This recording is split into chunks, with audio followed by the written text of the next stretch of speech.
السلام علیکم دوستوں، آج میں کشور ناہید صاحبہ کی کتاب شناسائیاں اور رسوائیاں کے تیسرے باب کے ساتھ حاضر ہوئی ہوں، جس کا عنوان ہے میں نغمہ گر ہوں، نور جہاں۔ اس کتاب کے بارے میں بتاتی چلوں کہ یہ کشور ناہید صاحبہ کی یادداشتوں پر مبنی ہے، جس میں انہوں نے مختلف شخصیات کا ذکر اپنی یادداشت کے حوالے سے کیا ہے۔ 1960 میں رائل پارک میں بیاہ کر آئی۔ یہاں فلمی دنیا کی سچی کہانیوں اور شخصیتوں سے بیک وقت واسطہ پڑا۔ کبھی کبھی تو یوں ہوتا کہ ادبی، فلمی اور صحافت سے متعلق شخصیات بیک وقت موجود ہوتی، اور کبھی یوں ہوتا کہ بخاری صاحب کہہ جاتے، یہ لڑکا محمد علی مجھے بہت پیارا ہے، یہ تمہارے گھر بیٹھے گا، فلمی لوگ اس سے رابطہ کرنے یہیں آئیں گے۔ اور بیچارے محمد علی بھائی کبھی کبھی تو سارا دن اسی انتظار میں گزار دیتے۔ چونکہ میرا گھر ریڈیو اور نئے نئے قائم ہوئے ٹیلی ویژن اسٹیشن کے علاوہ فلم سینسر بورڈ کے دفتر سے بھی بہت قریب تھا، تو جس کو پیاس لگتی کہ بھوک، میرے گھر کے دروازے میری غیر موجودگی میں بھی کھلے ہوتے تھے۔ کئی دوست تو کھانا کھانے کے بعد شکریہ کی چٹ چھوڑ جاتے تھے تو ان کے آنے کا علم ہوتا۔ اب آ گیا 1965 کا زمانہ۔ صدر ایوب نے ہم سب کو جنگی جنون میں مبتلا کر دیا۔ ریڈیو اسٹیشن میں اس شخصیت سے بھی ملاقات ہوئی جس کے بارے میں تصور بھی کبھی نہیں کیا تھا۔ یہ تھی میڈم نور جہاں۔ راجہ تجمل حسین نے الطاف گوہر کے کہنے پر محمد علی اور نور جہاں کو بلا کر ریڈیو کو ان کے حوالے کیا۔ طے پایا کہ روز شام کو 5:30 بجے فوجی بھائیوں کے پروگرام میں میڈم کا ایک گانا ہوگا جسے صوفی تبسم لکھا کریں گے۔ اب دن شروع ہوتا یوں کہ ہر روز 12 بجے کے قریب میڈم آتی، صوفی صاحب سے لاڈیاں کرتی کہ جلدی سے مجھے مکھڑا لکھ دیں تاکہ میں گنگناؤں اور دھن بناؤں۔ میڈم کے گھر سے ریڈیو اسٹیشن کے پورے خاندان کے لیے کھانا آتا تھا۔ صوفی صاحب سر کھجا کر کہتے، ذرا کھانے کے بعد لکھوں گا۔ کبھی کہتے، میرے ول تکتی جا تے میں لکھی جاؤں گا۔ میڈم مسکرا کر کہتی، چلو ہٹو، ایک ہم تے جوانی چ نہیں کیتے۔ اسی زمانے میں میڈم کے اعجاز سے تعلقات خراب ہونے شروع ہو گئے تھے کہ ہم نے ریڈیو پر ہی اعجاز کے والد سے میڈم کی کچھ تلخ گفتگو بھی سنی تھی۔ ہم لوگ بھی اپنے دفتروں میں حاضری لگا کر ریڈیو اسٹیشن آ جاتے تھے اور یوں کبھی خندقوں میں چھپتے اور کبھی اسٹوڈیو میں ریکارڈنگ کرتے۔ آل انڈیا ریڈیو مانیٹر کر کے ان تقریروں کے جواب لکھتے اور وقت گزرتا رہتا۔ شام کو فوجی بھائیوں کے پروگرام میں میڈم نیا ترانہ پیش کرتی۔ چونکہ پروگرام لائیو ہوتا تھا اس لیے ریکارڈنگ اسٹوڈیو میں ہم سب جمع ہوتے تھے اور میڈم سازندوں کے ساتھ گا رہی ہوتی تھی۔ مجھے یاد ہے کہ جب انہوں نے گایا، اے پتر ہٹاتے نہیں وک دے، تو ماحول ایسا تھا کہ اسٹوڈیو میں موجود ہر شخص رو رہا تھا۔ میڈم خود زار و قطار رو رہی تھی۔ دن کی ہمہ ہمی اور جنگ کے 17 دنوں کے بعد بھی یہ روش جاری رہی کہ ہم سب گلبرگ میں راجہ تجمل حسین اور دوستوں کی مشترکہ بیٹھک میں جمع ہوتے تھے۔ اس بیٹھک کا نام ہم نے قعر مزلت رکھا تھا۔ یہاں 9-10 بجے رات کو محفل جمتی اور صبح 3-4 بجے تک جاری رہتی۔ کبھی میڈم اپنی مرضی سے کچھ سنا رہی ہوتی، کبھی فریدہ خانم اور کبھی ملتان سے آئی ہوئی اقبال بانو کہ 1970 تک بانو ملتان میں ہی رہا کرتی تھی۔ میڈم کے اندر لوگوں کو سمجھنے کا اور گرویدگی کا عجیب حسن تھا۔ وہ شاعری کرنے والوں کو بہت پسند کرتی تھی۔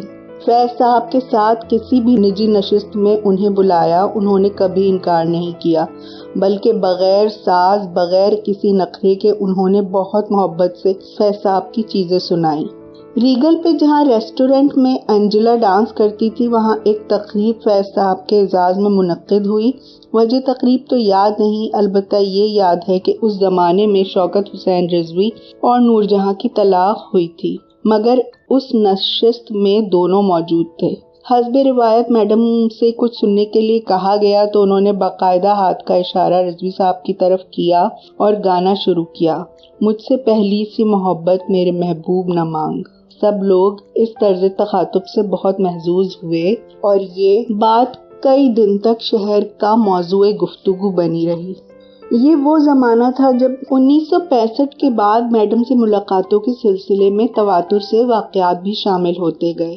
1976 میں فراز نے فوج کے خلاف نظم لکھی جس پر اس کو پکڑ کر اٹک قلعے میں بند کر دیا گیا۔ کئی روز تک یہ معلوم نہ ہو سکا کہ وہ کس حال میں ہے اور کہاں ہے۔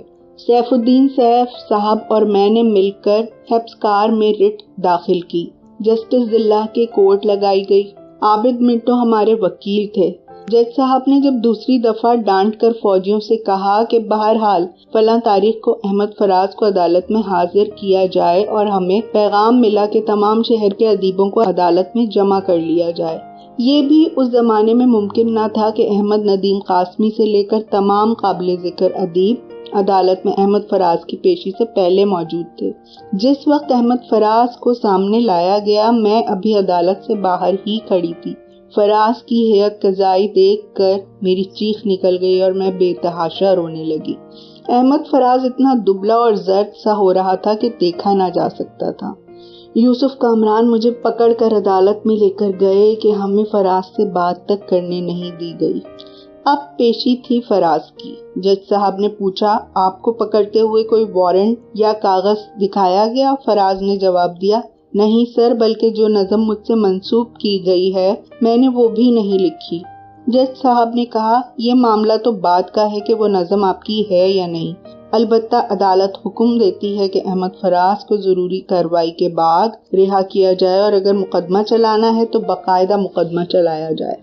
اب ہم نے بیگم بھٹو کے ذریعے بھٹو صاحب سے سفارش کروائی کہ معاملے کو رفع دفع کریں، مگر بھٹو صاحب تو اور بھی ناراض ہوئے اور بولے سوال ہی پیدا نہیں ہوتا، یہ کوئی وقت تھا اس طرح کی نظم لکھنے کا، مجھے پہلے تھوڑے عذابوں کا سامنا ہے۔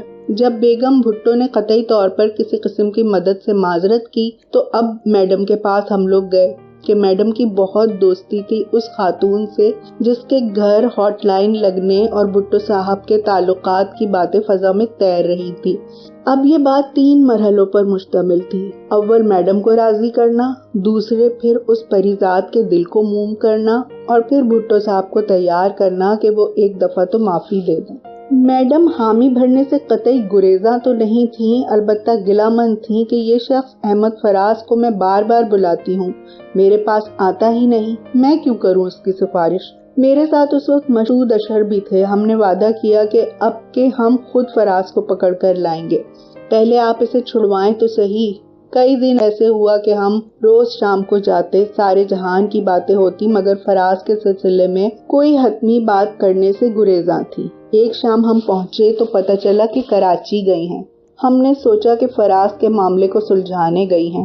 ہمارا قیاس سچ تھا، وہ واقعی بلیک کوئن کے پاس گئی تھیں۔ پھر ایک شام پہنچے تو پتہ چلا کہ شاہ جمال کے مزار پر منت ماننے گئی ہیں۔ آخر اطلاع پہنچی کہ فراز کو پنڈی لایا گیا ہے اور ضیاء الحق کے سامنے پیش کیا گیا ہے۔ مسعود اشر کو ہم نے روانہ کیا۔ ہم نے گزشتہ یاد اللہ کے حوالے سے مسعود کو فراز کی اعانت کرنے کو بھیجا۔ ضیاء الحق نے فراز اور مسعود کو بڑے مدلل طریقے پر تفصیلاً بھٹو صاحب کی حکومت قائم رکھنے کی اہمیت سمجھائی۔ یہ تاریخ تھی 28 جون، بعد ازاں 5 جولائی کو بھٹو صاحب کا تختہ الٹا جا چکا تھا۔ اب فراز کو لاہور لا کر میڈم کے حضور پیش کرنے کی ہماری باری تھی کہ یہ وعدہ تو پورا کرنا تھا۔ میڈم فراز کو لے کے شاہ جمال گئیں، اس کے بعد کیا ہوا نہیں معلوم، البتہ رات 11:30 بجے احمد فراز نے ہمارے گھر کا دروازہ کھٹکھٹایا اور بولا، لوگوں میں واپس آ گیا ہوں۔ میڈم شوکت حسین رضوی کو آخری لمحوں تک صاحب جی کہہ کر بلاتی تھی۔ ایک دفعہ میڈم کے گھر دعوت تھی، یہ شاہ جی کے ساتھ صلح ہونے کے بعد ان کے اعزاز میں دعوت تھی جس میں یاسمین بھی شریک تھی۔ وہ شاہ صاحب کے سامنے کھانا لا کر رکھ رہی تھی اور بار بار کہہ رہی تھی، شاہ جی یہ تو چکھیے۔ کچھ دنوں بعد میں نے پوچھا کہ آپ شاہ جی کو صاحب جی کیوں کہتی ہیں؟ بولی، جب میں بمبئی شاہ صاحب کے اسٹوڈیو میں گئی تھی تو میری عمر 12-13 برس تھی۔ سب لوگ اسٹوڈیو میں شاہ صاحب کو صاحب جی کہا کرتے تھے، میں نے بھی کہنا شروع کر دیا۔ ایسا منہ پر چڑھا کہ آج تک میں شاہ جی کو صاحب جی ہی کہتی ہوں۔ میں نے بے ساختہ پوچھ لیا، کیا ان دنوں میں بھی صاحب جی کہا کرتی تھی جب شاہ صاحب نے آپ کے خلاف کتاب لکھی یا لکھوائی؟ فوراً بولی، اتنا قصور صاحب جی کا نہیں جتنا لکھنے والے کے ذہن کی گندگی تھی۔ ایک دفعہ اخبار میں ان کا بیان آیا کہ میرے لیے تو موسیقی ہی نماز اور موسیقی ہی عبادت ہے۔ زمانہ وہی ضیاء الحق کا، مولویوں کو تو بہانہ مل گیا۔ سب نے مشورہ دیا کہ ان مولویوں کو گھر بلائیں، کھانا کھلائیں، محبت سے باتیں کریں، پھر دیکھیں یہ کیا بولتے ہیں، اور کمال ہو گیا۔ وہ لوگ کھانا کھا کر گئے تو گن گا رہے تھے نور جہاں کی خوش سیرتی کے۔ ایک دن ہم صوفی تبسم کے گھر بیٹھے تھے، میڈم نے صوفی صاحب کی والدہ سے ملاقات کی خواہش کی۔ وہ اور دونوں آپائیں باورچی خانے میں بیٹھی تھیں، میڈم بھی وہیں پیڑھی پر بیٹھ گئی۔ کہنے لگی، اماں میں صوفی صاحب سے شادی کر لوں تو بڑا مزہ آئے گا، وہ بڑے چاؤ سے پیار سے خاطر کریں گے، اپنے ہاتھ سے نوالے بنا بنا کر کھلائیں گے، اور جب سونے کا وقت آئے گا تو کہیں گے جا اپنے کمرے میں جا کر سو جا۔ لوگوں کو بہت شوق تھا یہ کہنے کا کہ ہم تو آپ کو بچپن سے سنتے آئے ہیں۔ برے نصیب صلاح الدین محمود کے جمیلہ ہاشمی کے گھر ہر سال کی طرح عام پارٹی تھی۔ چھت پر سارے مہمان موجود تھے، نور جہاں بھی تھی۔ صلاح الدین محمود ہمیشہ کلف لگے کپڑے اور اپنے بدن بھی اسی طرح استری شدہ رکھتے تھے۔ نور جہاں نے مجھ سے پوچھا، یہ اکڑا ہوا آدمی کون ہے؟ میں نے کہا، آپ ایک دفعہ خود ان سے ان کا نام پوچھیں، وہ فوراً اس توجہ پر بدحواس ہو کر بے ہوش ہو جائیں گے۔ کہنے لگے، اچھا چل میں کھانے کے بعد پوچھتی ہوں۔ کھانے کے بعد آم کا دور چلا۔ میں نے نور جہاں کو اشارتاً یاد دلایا۔ کہنے لگی، دفع کر، آم بہت اچھے ہیں۔ جب وہ واپس جانے لگی تو صلاح الدین محمود کو خیال آیا کہ ان کا تو تعارف ہی نہیں ہوا۔ وہ ہر بات کھنکھارنے کے بعد اور منہ صاف کر کے کرتے تھے۔ نور جہاں کو مخاطب کر کے بولے، میڈم ویسے تو میں بچپن سے آپ کو سنتا آیا تھا، مگر یہ شرف ملاقات آج نصیب ہوا۔ نور جہاں نے تفنن کے انداز میں کہا، بڑی بڑی سفید داڑھیوں والے بھی مجھے یہی کہتے ہیں، اور سیڑھیاں اتر گئیں۔ اگلے دن جب میں دفتر پہنچی تو ٹیلی فون کی گھنٹی بج رہی تھی۔ مجھے یقین تھا کہ صلاح الدین محمود کو رات بھر نیند نہیں آئی ہوگی۔ میڈم نے عمر کے آخری 10 سالوں میں کچھ شاعری بھی کرنا شروع کر دی تھی۔ مجھے کبھی کبھی سنا دیتی، مگر عموماً وہ اپنی شاعری کو چھپاتی تھی۔ اولاد کے علاوہ زندگی میں دوستوں کے رشتے بہت سلیقے سے نبھائے۔ وہی فردوس جس کے عشق کے باعث اعجاز سے رشتہ ٹوٹا تھا، اسی فردوس کی دلجوئی اس زمانے میں کرتی تھی جب وہ نشہ آور ادویات کی مریضہ ہو کر کالی سیاہ ہو گئی تھی۔ ان کی پراپرٹی کے معاملات میں حمیدہ جبی مرحومہ کوئی 15 برس تک بہت قریب رہیں۔ مصطفیٰ قریشی اور روبینہ کی ہر پارٹی میں بالعموم شریک ہوتی رہیں، البتہ محمد علی کبھی اکیلے اور کبھی زیبا کے ساتھ ان سے ملا کرتے تھے۔ میڈم نور جہاں نے سید شوکت حسین رضوی سے شادی کر کے اور پھر علیحدگی اختیار کر کے ایک ہنر سیکھا تھا کہ خود کو مالی طور پہ مستحکم کرو۔ انہوں نے سینما ہاؤس بھی خریدا اور چلایا، شاہ نور میں بھی اپنے بچوں کے حوالے ہی سے صحیح اپنا حصہ رکھا۔ بقول میڈم کے ہاتھ میں نوالا اٹھاتی تو خیال آتا کہ اصغر یا اکبر نے کچھ کھایا ہوگا کہ نہیں، اور ہنڈیا اٹھا کر وہاں دے آتی۔ معصوم اور سادہ دل اتنی کہ صرف مسور کی دال پسند کرتی تھی، دریا دل اتنی کہ جو آیا چاہے عاشق ہو کہ بلحوث ان کے در سے کچھ لے کر ہی گیا۔ بابا چشتی ہوں کہ حسن لطیف ہارمونیم پہ بیٹھے ملکہ ترنم کی توجہ کے طالب ہیں۔ بہت کم صبح کو ورنہ شام کو گانا ریکارڈ کرواتی تھی۔ ہر دفعہ موسیقار کی دھن سن کر ایک لمحے توقف کرتی، پھر کہتی، چلو ریکارڈ کرو۔ مجال ہے جو کوئی ٹوک سکتا یا بول جاتا، سوال ہی پیدا نہیں ہوتا کہ کبھی کھنکارنے یا گلا صاف کرنے کی آواز آئے۔ اچار کی پھانک کھا کر بھی گلا صاف نہیں کیا۔ یوسف کے انتقال کے 6 ماہ بعد خواجہ خورشید انور صاحب کا انتقال ہو گیا۔ میں ایک کونے میں چپ چاپ کھڑی تھی۔ میڈم آئیں، میرا ہاتھ پکڑ کر خود بھی صوفے پر بیٹھی اور مجھے بھی بٹھایا۔ بولی، باپ کے مرنے کے بعد بیٹے تنگ تو نہیں کرتے؟ میری آنکھیں بھی چھلک پڑی۔ میرا ہاتھ دباتے ہوئے بولی، لوگ کہتے ہیں کہ میں ابھی تک مسلسل کیوں گائے جا رہی ہوں، انہیں کیا خبر کہ ہر پہلی کو ساری اولادوں کے حصے کے پیسے بانٹنے کے لیے مجھے کتنی رقم چاہیے ہوتی ہے۔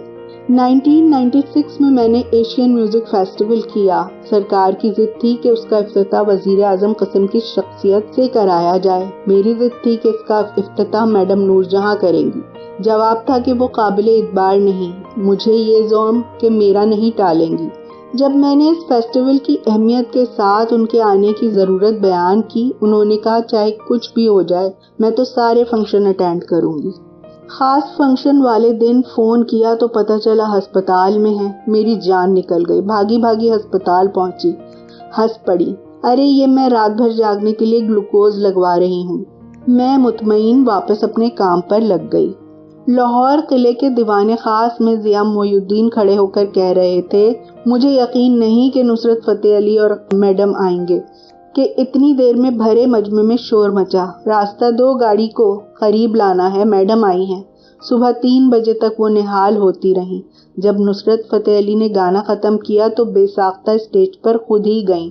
مجمع میں وزیر، کبیر، افسر، امیرزادے سب زمین پر بیٹھے تھے۔ بے شمار نوجوان سارا انتظام سنبھال رہے تھے۔ تل دھرنے کو بھی جگہ نہیں تھی، مگر مجال ہے کہ ذرا سی بھی بدنظمی ہوئی ہو۔ اگلے دن غزل گائکی کا پروگرام تھا، پھر مقررہ وقت پر شور مچا، میڈم آ گئیں۔ میڈم نے نہ صرف سب کا گانا سنا بلکہ جب کوئی سازندہ بے تالا ہوتا وہ وہیں بیٹھے بیٹھے ٹوک دیتی، فرمائش کر کے مہندی حسن، اقبال بانو اور غلام علی سے بہت سی چیزیں سنی۔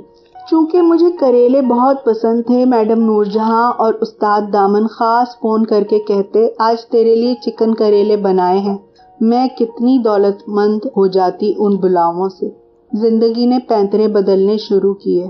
پہلے پنڈی کا سینما فروخت ہوا، پھر لاہور کا گھر بیچا، گویا لاہور کو چھوڑ کر کراچی میں بیٹیوں کے پاس چلی گئیں۔ میں رات کو 11 بجے کے بعد فون نہیں اٹھاتی، مگر اب ان کی کراچی جانے کے بعد مجھے اندازہ ہوا کہ رات کو 11:30 بجے اگر گھنٹی بجے گی تو یہ دل سے چاہنے والی نور جہاں کی ہوگی۔ کبھی کسی شعر کی فرمائش، کبھی اپنے پسند کا شعر سنانا، کبھی احمد فراز کا فون نمبر مانگنا، کبھی افتخار عارف کا حال پوچھنا، کبھی یہ تشویش ٹی وی پر مشاعرہ ہو رہا ہے، تو اس میں شامل کیوں نہیں ہے، طبیعت تو ٹھیک ہے۔ ان کی وفات سے چند ماہ پہلے میں کراچی گئی، معلوم تھا کہ وہ ہسپتال میں ہیں۔ فون کیا کہ میں 4 بجے آؤں گی اگر وہ مل سکیں تو۔ میرے ساتھ شین فروخ بھی تھی۔ ڈاکٹر نے معذرت کرتے ہوئے کہا کہ کسی سے ملنے کی اجازت نہیں ہے۔ میں نے پھول پکڑاتے ہوئے کہا، بتائیے گا کہ کشور آئی تھی۔ ابھی چند قدم گئی تھی کہ ان کی سب سے چھوٹی بیٹی نازیہ جو کہ پینٹر ہے بھاگی بھاگی آئی، آنٹی آپ کو امی بلا رہی ہیں۔ ڈاکٹر حیران کھڑا تھا۔ میں نے خود ہی آدھے گھنٹے بعد جانے کی اجازت چاہی، بہت پیار کیا۔ نازیہ لفٹ تک چھوڑنے آئی۔ آج بھی جب نازیہ کسی پینٹنگ کی نمائش میں نظر آتی ہے تو بے ساختہ میں پوچھ لیتی ہوں، ممی نے بلایا ہے؟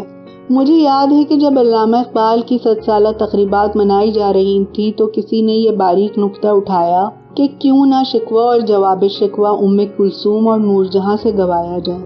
تحریک کو تعاون کا 7 لڑا پہنایا گیا، معجزہ ہو گیا۔ علامہ اقبال کا کلام کلثوم نے بھی گایا اور نور جہاں نے بھی۔ محنت تھی آغا ناصر کی۔ مجھے یاد یہ بھی ہے کہ 1975 میں جب کلثوم کا انتقال ہوا تھا تو سرکاری سطح پر تدفین کا اہتمام کیا گیا تھا۔ دنیا بھر کے موسیقار، متعدد سربراہان مملکت اور عوام کا جم غفیر تھا۔ باقاعدہ سرکاری بینڈ اور سلامی کے ساتھ کلثوم کا جنازہ اٹھایا گیا تھا، مگر ہم نے اپنی نور جہاں کے ساتھ کیا کیا؟ اس کی اپنی اولاد نے کراچی کی غیر زمین پر اس کو پردہ پوش کیا جیسے وہ کوئی عیب تھی۔ نہ حکومت اور نہ اولاد کو توفیق ہوئی کہ وہ شہر لاہور جہاں وہ آباد رہی، اس کے لوگوں کا حوصلہ اور محبت تو آزماتے، لاہور میں دفنانے کے لیے جنازہ تو لاتے، اور تو اور یہ بھی کسی کو توفیق نہ ہوئی کہ اتنی فنی دولت چھوڑنے والی خاتون اور اتنی نامور شخصیت کا کلثوم کی طرح میوزیم ہی بنا دیا جائے۔ جس گھر میں اس کے نغمے گونجتے تھے وہ کب کا ڈھیر ہو چکا، اس کی جگہ 20 منزلہ عمارت تعمیر ہو گئی ہے۔ مگر کیا کبھی ہم نور جہاں کو بھلا سکیں؟